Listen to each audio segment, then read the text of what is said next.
Kwa kweli hamasa nzuri hiyo kwa kina mama kuweza kufanyiwa ukaguzi wa mapema kuhusiana na ile saratani ya mlango wa uzazi badala ya kuihusisha zaidi na masuala ya ushirikina.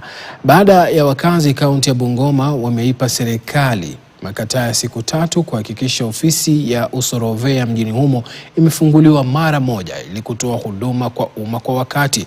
Wakizungumza baada ya maandamano ya kupinga uhamisho wa afisa mkuu wa Usorovea mjini humo, wakazi hawa wanadai uhamisho huo umetishia huduma muhimu za Usorovea kwa kuwa afisa anayehudumu kwa sasa anapingwa na wakazi kutokana na madai ya ufisadi dhidi yake.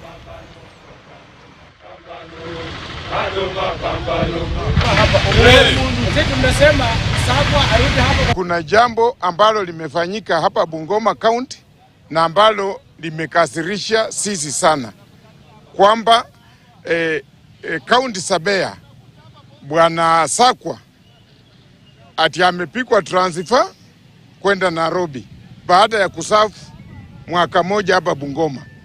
Hatujaona makosa yake na tumeletewa saizi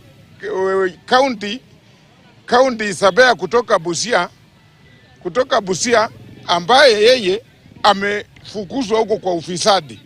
Sisi kama watu ya Bungoma, umma ya Bungoma, tunasema kwamba hatuwezi kubali. Tunasema kwamba wakubwa wa lands huko Nairobi, kama wana mtu ambaye wanajua ameshindwa kazi Busia, Bungoma is not a dumping place ambapo mnaletea sisi watu ambao wameshindwa kufanya kazi na wanarekodi za ufisadi. Na tumesema hivi kwamba tumesikia ofisi imefungwa, na vile wamefunga ofisi inamaanisha sasa watu ya Bungoma hawapati huduma ya Sabea.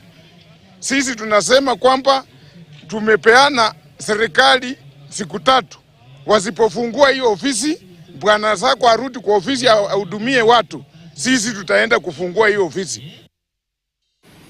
Dakika 24 zimekatika baada ya saa 5 asubuhi. Nipate pumziko fupi. Nikirudi takuja kuangazia masuala mengineo, vile kuingia katika mahojiano.